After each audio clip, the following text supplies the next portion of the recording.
દોસ્તો, મારી પાસે એક ભાઈ રડતા રડતા આવ્યા અને મને કીધું કે તમે ફક્ત બહેનો માટે જ કામ કરો છો, ભાઈઓ માટે નહીં. મેં કીધું કેમ નહીં? મારું એનજીઓ ફક્ત બહેનો માટે છે એવું નથી. નર અને નારાયણી, નારી તું નારાયણી એક જ છે. બોલું શું પ્રોબ્લેમ હતો? કે મારી પત્નીએ મને ઘરની બહાર કાઢી મૂક્યો. મેં કીધું કોનું ઘર છે? તો કે મારા મમ્મી પપ્પાનું. તો મેં કીધું તમારા મમ્મી પપ્પાનું ઘર છે તો તમને કેમ ઘરની બહાર કાઢી મૂક્યો? તમે કંઈક કર્યું હશે.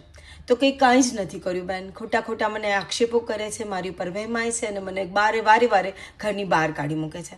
મેં કીધું ઘરનું ભરણ પોષણ કોણ કરે છે?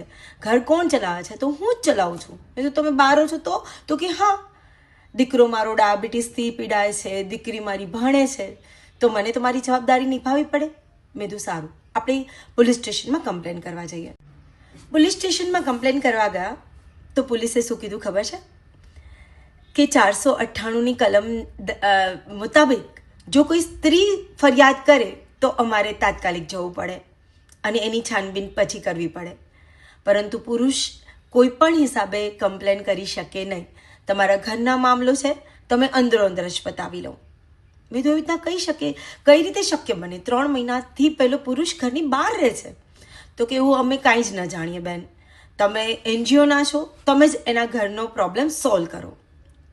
દોસ્તો, હું આજે વાત કરવા જઈ રહી છું 498ની કલમ. બહુ મુશ્કેલથી મેં 498ની કલમ ઉપર પ્રતિકાર કર્યો, પ્રતિઘાત કર્યો, પ્રતિષાદ કર્યો કે એને તમે નાબૂદ કરો. છેક ઉપર દિલ્હી સુધી પણ મેં પત્ર લખ્યો. દોસ્તો, મને બહેનો બહુ જ વાલી છે અને હું બહેનો માટે કંઈ ને કંઈ કાર્યક્રમ કરતી રહેતી હોઉં છું. કોઈ સારી રીતે આગળ વધે એના પણ ઘણા બધા પ્રયત્નો મારા હોય છે, પરંતુ જો કોઈ દુરુપયોગ કરે તો એ નથી સહવાતું. બધાને સાથે લઈને જીવવાનું છે. આ જ સત્યતા છે. તમારી સાથે કેમેરા સામે વાતો કરનાર વ્યક્તિ શું મને નહીં દુઃખ પડ્યું હોય? બહુ બધા દુઃખોના પહાડો તોડીને આજે અહીંયા ઊભા છીએ. ત્યારે શું કંઈક કહી શકું કે તમે આમ કરો ને તેમ કરો? જો મારા આલેખને કર્મા પ્રોડક્શન યુટ્યુબ ચેનલ વિષય છે વિચારો. હાય દોસ્તો, કર્મા પ્રોડક્શનમાં તમારું સ્વાગત છે. હું છું તૃપ્તિ જોશી શાહ. આજનો મારો વિષય છે વિચારો. આઈપીસી 498ની કલમ વિશે જાણતી અમુક સ્ત્રીઓ અને સ્ત્રીઓના ઘરવાળા ઉપર એક છૂટો વ્યંગ્ય છે. દોસ્તો, મારી સાથે બનેલ એક કિસ્સાની વાત કરું તો પતિ પત્નીના ઝઘડાના બનાવમાં અમારી ટીમ એટલે કે નારી તું નારાયણીનો એનજીઓ ત્યાં પહોંચી. સ્ત્રી ઉપર થતા અત્યાચાર પર અવાજ ઉઠાવી ન્યાય આપવાનું કામ અમારો એનજીઓ કરતી હોય છે. સાથે સ્ત્રીઓ પગભર બને, કંઈ પણ બિઝનેસ કરી શકે એ માટે પણ અમે એને મદદ કરતા હોઈએ છીએ. ઘટનામાં એવું થયું કે બંને પતિ પત્નીનો ઝઘડો જોઈ બાજુના પડોશીએ અમને ફોન કર્યો.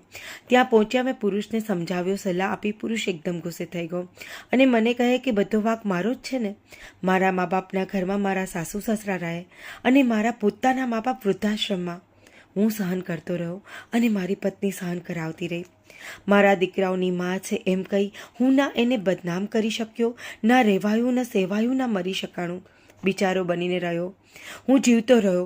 2 પૈસા કમાવા લાગી ત્યારથી ઘરમાં હું કહું એમ જ થાય એવું વર્ચસ્વ જમાવા લાગી. હું કમાવું તો ઘરનો બધો જ ખર્ચો મારે કરવાનો.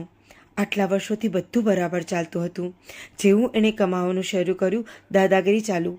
પોતાના પૈસા ભેગા કરે અને આ કોરોના સમયે હું થોડું ઓછું કમાવા લાગ્યો તો મેણા ટોણા માર્યા કરે, શંકા કુશંકા કરે.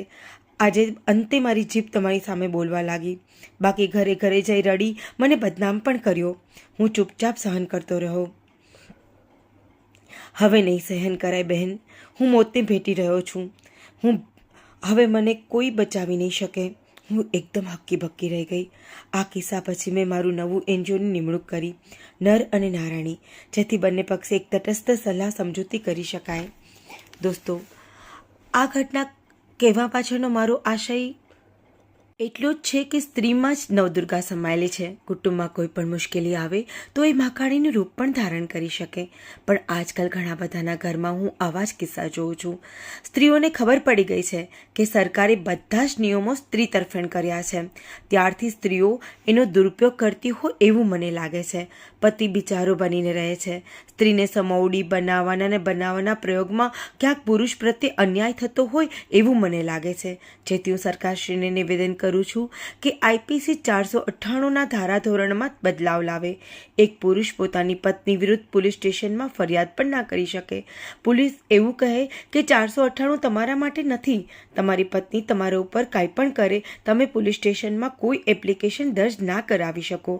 સ્ત્રીને કાંઈ પણ સાચી ખોટી તકલીફ હોય તો એ તરત IPC 498 જે તે પુરુષ ઉપર જરૂર દાખલ કરી શકે. આ ક્યાંનો ન્યાય? આ કેવી ધારાધોરણ? મારા વિચાર સાથે સહેમત હોય તો કમેન્ટમાં જરૂર લખજો.